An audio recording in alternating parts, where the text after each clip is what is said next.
那今天呢，就是我们要上的内容呢，是从第95页开始，也就是95页的最后一段，魁二明了之真实之杠。那这个呢，就是以科判来说呢，它科判的名称呢叫做明了之真实之杠，但是呢，就是以在学习的时候呢，就是这一部分的内容呢，称之为是中观所破。那在讲述到中观所破的时候呢，中观所破所指的中观呢，指的是自性中观。就我们之前有讲述到说，中观呢，它可以分为自性中观，然后呢，经教中观、道中观以及果中观。那这里所讲的中观呢，指的是自性中观，也就是空性的意思。那中观所破这个内容呢，对我们来说呢，是非常重要的一个内容。那我们在证明所破的时候呢，那其实在广论的毗婆舍那的部分呢，它的对于安利所破的这一部分呢，它讲述的内容呢，就是更为的详细。应该说它的科判呢，就是安利的更为的仔细。因为呢，在广论的毗婆舍那里面呢，它在讲述到就是证明所破的时候呢，它一开始的科判是讲述到说正抉择真实义，就是我们在抉择真实义的时候呢，该如何去抉择。那在正抉择真实义的时候呢，它又分为三个科判。那第一个呢，就是证明正理所破，就是第一个呢，你要了解到说所破呢是什么。那第二个呢，破所破时，因成能力以谁而破。那这边呢，就讲到说，那在讲述了解说有所破之后呢，那这个时候就讲到说，其实在所破里面呢，就是以中观的所破来说，它又分为就是秩序派所安立的所破，以及应成派呢所安立的所破。但是以应成派来说呢，他认为呢，秩序派的所破呢，就是仅仅只破了一半而已，等于是破了就是一部分，但是还有一部分呢没有破除。所以我们在了解了秩序派的所破之后呢，了解到说他破除了哪一些所破，那剩下的那一部分呢，就是应成所要破除的。所以当我们了解了秩序派的所破之后呢，那我们就了解说秩序派它破掉的，那剩下还有一部分没有破除的呢，把这一部分破除之后呢，就是属于应成的所破。所以由此呢，去了解，先了解到秩序的所破。那了解之后呢，我们能够更清楚的了解到说，那应成的所破呢是如何。那当这些所破呢都完全破除了之后呢，然后就讲解到说呢，依其能破于相续中生见之法，就是破除了秩序派以及应成派呢他们所讲述的这些所破。我们清楚了知道说这些所破是不存在之后呢，那把它破除以后，我们心智之中呢就能够升起真正的中观正见。就讲说，如此破除之后呢，它就能够在心智之中呢升起中观正见的这个方法。那所以呢，在这里呢就讲到说，一开始为什么要证明所破，就是透由了解，一开始先知道说所破呢到底是什么，了解所破之后呢，才知道说，其实所破的这个心呢，它是一个错误的执着。为什么它是错误的执着呢？那就是透由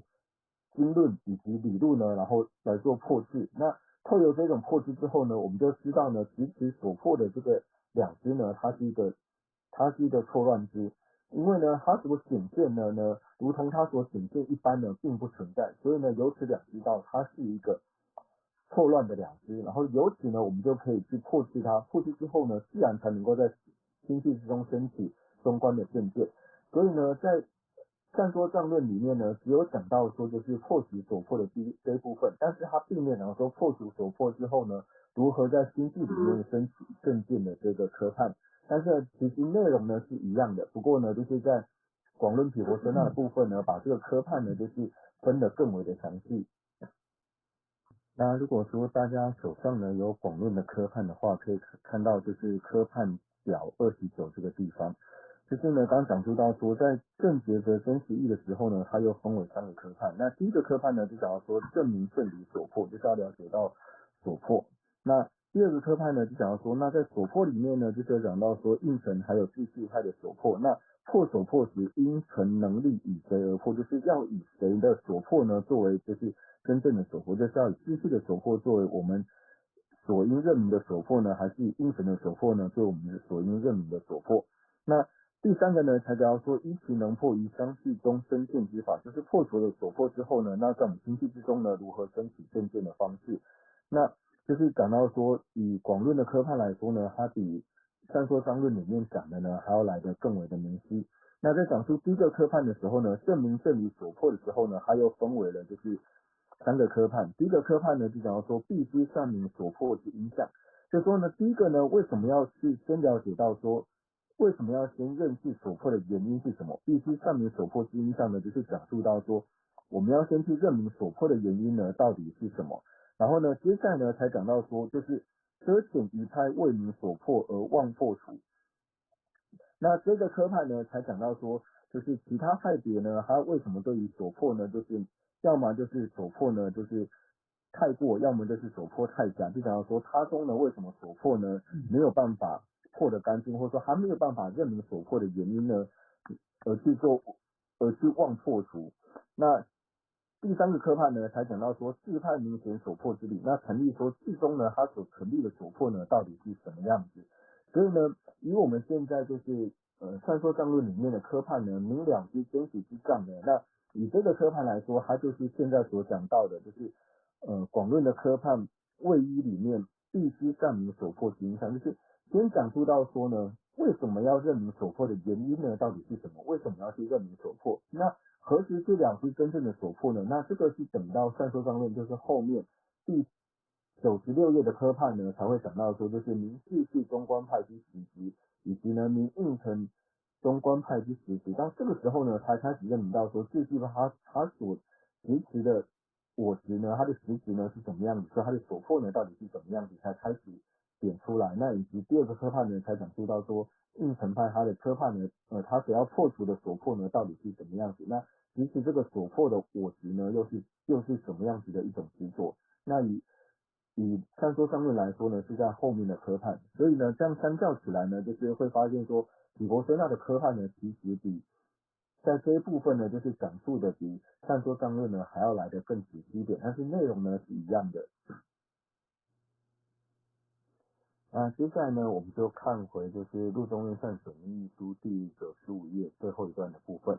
那这边呢就讲到说魁二呢就是明了知真实之障。那最主要呢就要了解到说，就是如果我们想要认知真实义的话呢，那要先了解到它的所迫。这个障呢，其实就是所迫的意思，就是它的相为体。那接下来我们就看到正文，就是于觉得诸法无实中，若不善解何为实有，即如何实实有，则于真实意见定有错失。那就讲到说呢，我们在觉得任何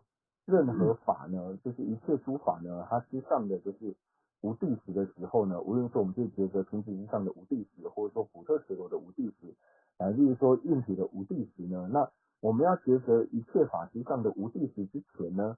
如果呢，若不善解何为实有？如果呢，我们不了知什么叫做地实有，那这边所了知的地实有呢，是说，如果呢，地实是存在的呢，它是如何存在的方式？因为我们不可能了知地实有是什么，因为地实有它根本就不存在，所以我们没有办法了知地实有。我是讲说，如果呢，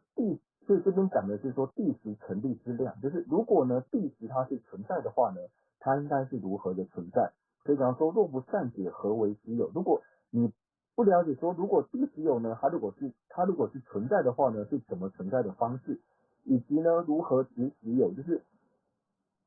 这个地实有它本身不存在的，但是它如果存在的呢，它应该是怎样的存在，以及说呢，我们心智中所谓的我执或者说实质呢，它是如何去执持这个所谓的实有的呢？它是以什么样的方式呢去执持这个实有？就是对于这2点呢，我们一定要先了解，就是你要先了解到说，地实有要是存在的话呢，它是如何的存在，以及呢，我们心中的实质呢，它是如何的呢？我们心中的实质或是我执呢，它是如何呢去执持地实有的？如果说呢，对于这2点呢，我们不了解的话呢，则于真实意见必有错失。如果这2点我们不清楚的话呢，那我们心智中所升起的就是空正见呢，那它呢必定会呢有产生过失的。那在这里呢，就是在毗婆舍那的部分呢，指的什么样子呢？就讲到说，譬如说，持普特伽罗决定无我，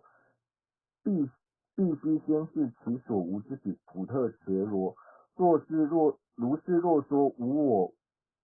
无性决定此意，亦须善知所无之我之其自性。那这边呢，就是以普特伽罗呢，就是说，如果我们先了解说这个普特伽罗呢是不存在的话呢，我们一定要先认识呢，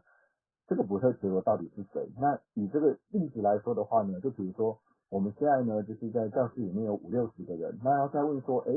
小林在不在的时候呢，那点名的这个人他首先他要认识说小林到底是谁，他才能够确定说小林在不在。他如果说小林是谁他都不认识的话呢，他如何确定小林是否在不在？这个意呢就是在许伯森纳呢里面有提到。那虽然说呢在探险秘密书里面没有讲到这个意，但是它的意思呢就是一样的，就是我们在要认识所破之，我们要了解无我之前呢，你要了解无我之前呢，你一定要先了解到说，那所谓如果是有我的话呢，这个有我到底是长什么样子？如果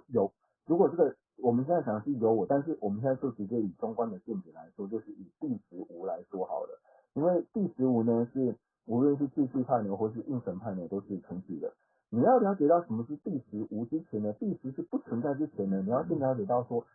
所执持的第十呢到底是什么东西，你要先认识到说，如果第十它是存在的话呢，它到底是长什么样子，它到底是怎么样的存在的方式，你唯有先了解到了这个东西之后，你才能够认明到说，这个第十呢是不存在的。所以就如同这里所讲的，若不善者何为实有？你如果不知道第十有呢到底是什么东西的时候呢，那你如何支持说第十有它是不存在的？那你如果说连这个所破你都没有办法认明的时候呢，那你去破去了这个东西呢，你都没有办法知道说你破的到底对不对的时候，那你的中观的见解呢，肯定呢是会有过失的，所以才说由于真实意见呢定有错失。那这边呢就想要说呢，如果呢我们不善了解什么是第十有以及实持第十有的实质是什么时候呢，那以真实意见呢，就是以空正见呢，定然是会有过失的。那为什么呢？就如同陆行论呢所讲到，陆行论云：未知所观是必不起彼无。那这边呢所讲的所观视的这个视呢，并不是我们一般所讲的就是有作用者的这个事物。这边所讲的所观视的这个视呢，最主要呢是讲到说就是第十成立的这个事物，就是一般呢你要先了解到什么呢是第十成立的。所以这边你如果不了解说你所看到的这个第十成立是什么时候呢，那必不起彼无，你都没有办法了解到说，那你连第十有是什么呢？你都没有办法清楚了解的时候呢，你怎么能够清楚了解到第十不成立呢？是什么意思？那这个呢，最主要呢是出自于就是陆行论。那陆行论呢，我们知道说陆行论的第九品呢是智慧品。那所以在第九品的地方呢，它最主要呢就是阐释到就是方便以及智慧里面就是关于智慧分的部分。那前面的几品呢都是讲述到方便分的部分。那最后一品第十品呢是回向的部分。所以呢，如果说我们现在呢，如果先能够了解，就是对于中观的见解呢，就是有一些理解之后呢，那再去阅读入行论的第九品，或者说呢，毗婆舍那的部分呢，我们会比较容易的清楚。就像我们现在呢，先看了不了入中论善显密意书。那如果说先了解入中论善显密意书的内容之后呢，那之后再去阅读入中论的第九品智慧品和广论的毗婆舍那部分呢，那一定呢是有所帮助的。所以呢，这边引了入行论之后呢，那接下来呢就解释到说，此说心中若无善见，其所破事之总相，则必不善言，其彼所破事之无。那这里呢就讲说我们的心中呢，如果我们没有办法呢，就是了解善点，就是没有办法清楚的了解呢所破事之总相。那是讲到说总相呢，其实就是异共相的意思，就是如果我们的心中呢没有办法现起呢所破的异共相的话呢，那我们则必不善言。如果说没有办法善见，就是你没办法清楚的了解所破的异共相是什么时候呢？那之后呢，你必定没有办法了解说，就是破除了所破之后的，就讲是我们所讲的第十。那第十无呢，它到底是什么样子呢？你就没有办法清楚的了解，因为你连第十有的异共相呢到底是什么样子，你都没有办法清楚的了解的时候，那你如何呢去取说破除掉这个第十有之后所产生的第十无是长什么样子？你肯定呢也没有办法清楚的了解。所以这边讲说呢，未善见其所破事之总相，那总相呢就是异共相，则必不善言其彼所破事之无。那所破事呢，你并没有办法去破除所破呢。所破你讲的这个所破呢，就是第十有。那第十有它的无呢之无，第十有之无就是第十不存在这一点。你如何呢去清楚的了解呢？所以接下来呢就讲述到说，以是心中若未如实现其所无之实有形象，即由何事空之所破形象，则必不能定解无实与空性也。所以这边呢就讲到说呢，所以呢，如果在我们的心中呢没有办法清楚的显现呢，就是不存在的地实，心中若未如实现起所无之实有形象，就是说没有办法现起呢不存在的地实的这个形象，那就是说它的异共相，地实有它的异共相呢，你如果没有办法清楚的显现，即由何事空之所破形象。那还有呢，就讲到说我们现在所讲的呢，所破的形象呢，就是你何事是空，就是所空的所破，就是这个所破呢，你如何去空掉它？那我们一般在讲空的时候呢，就是没有的意思，就想说此处凭空的意思，就是此处没有凭，所以叫做此处是凭空。所以呢，讲到说由何事空之所破形象，就是什么东西呢去空掉这个所破，就是这个地方之上呢，所破是不存在的，这个地实有呢是不存在的。如果你没有办法去了解这两个的形象，就是它的异共相的时候呢，则必不能定解无实与空性也。如果你对于说不存在的地实有呢，还有说你所要空的这个所破呢，如果说它的形象就是它异共相中这样子，你要是不知道的话呢，必不能定解，那你就没有办法对于说无实呢，就是地实无呢，还有无地实或者是空性呢，你就没有办法对这两者呢升起定解。那讲到这个所破的地方呢，那我就想到就是以前呢，就是我的老师呢曾经跟我讲过一个故事。那这个故事呢只是一个一般的故事，但是我觉得这个故事呢，它其实可以跟所破呢就是做一个结合。那就说呢，就是以前有一个人呢，那他就是出远门，然后那到晚上的时候呢，他就去找人家的房子呢，就是去借宿。那去借宿的时候呢，那这个屋主呢就跟这个旅人说呢，就是你来的时候呢，就是你晚上睡觉的时候呢，你要小心，因为呢就是会有蚊子。那这个蚊子呢，它会让你睡不好，所以你在睡觉之前呢，你就要把你的门跟窗户呢都要关好。不然的话呢，蚊子会让你睡不好。那除此之外呢，你没有什么好担心的，没有其他的一些什么东西会来干扰你。那只有说蚊子呢，它可能会让你睡不好。那这个人呢，他平常就是我们说比较爱现、比较臭屁的这一种人。所以他听了这个屋主跟他这样子讲之后呢，他就觉得说，到底是什么样的生物呢，会让他睡不好？而且屋主又提醒他说要把门呢还有窗户关好。那他就觉得说，他一定要好好看一下呢，到底是什么样的生物呢会让他睡不好，所以他就把门跟窗呢都打开，然后拿一根棍子呢就站在门旁边等，说到底是什么样的生物来的时候呢，他要拿棍子好好的揍他，然后呢让他没有办法，让这个动物呢没有办法伤害他。那因为他晚上门跟窗户都没有关呢，所以蚊子呢就进来嘛，把他叮的全身头啊手脚全部就是到处叮的满头包。所以他整个晚上呢都没有睡好。那隔一天早上呢，这个屋主呢就要问他说：“哎，你昨天晚上有睡好吗？”他说：“我昨天晚上根本就没有睡好，就是因为你说有个生物呢会来干扰我的睡眠，所以我就拿根棍子呢在门旁边等他。但是呢，等了半天呢，什么都没有等到，反正是有种很小的那个昆虫呢，它一直叮我，然后叮得让我全身呢非常的痒，都没有办法好好的休息。所以呢，这边就讲这个就是一般就是在上的童话故事里面呢，就是有这个故事，就是说他拿着棍子呢在挡那个要让他没有办法好好睡觉的生物。那所以这个故事呢，跟我们学习空性呢，就是非常有关系。就是呢，我们在修习空性的时候呢，就如同这个故事所讲述到的，就是因为呢，这个旅客呢，这个旅人呢，他不认识这个蚊子，才会不认识蚊子的关系呢，所以他等了半天呢，那这个他想要把这个蚊子呢挡在外面，不想让这个蚊子来伤害他，但是这个蚊子呢已经进来，把他叮得满头包。他还是不知道说这个呢就是叫做文字，所以就如同呢我们在讲述到说我们在修习空性的时候，那我在修习第十无，然后我觉得我在观修第十无，但是我们修了半天的时候呢，我们根本就不知道说第十无到底是什么东西没有，所没有的第十是长什么样子，你不清楚的时候呢，那你修了半天的时候，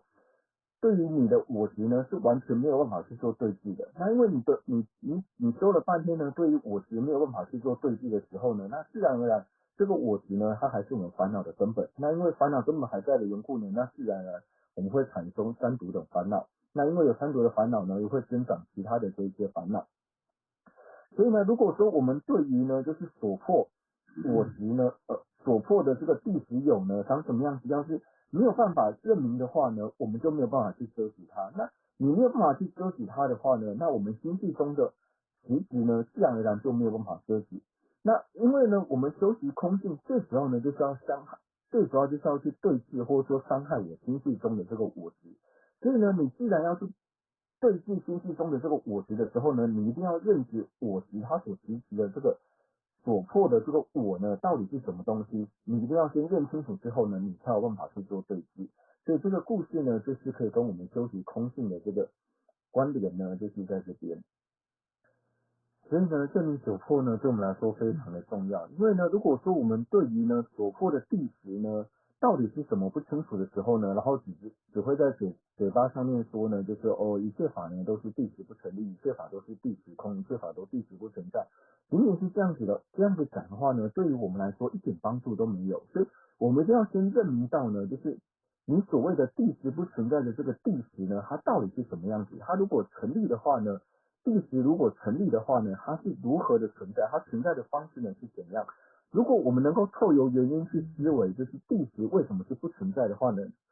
这样去思维呢，比我们只在脑袋里面想说一切法都是第十不存在的话呢，透由原因去思维的时候呢，它的力量呢远远大过于说我们只在心里面说一切法都是第十不存在的。那也因为呢，我们对于说没有去思维到什么叫做第十不存在，第十是什么呢？我们是没有证明的缘故，然后只是一直在想说一切法都是第十不存在，都是第十空的时候，往往也会因为这种错误的认知呢，然后最后呢导致了断灭性，就觉得说因为是第十不存在的时候呢，所以一切法皆不存在，然后最后反而会变成断灭空的这种危险。那人界说跟大家说一声抱歉，因为他们就是等着人界去开会，那现在已经来请人家来请人界过去了，所以我们今天就先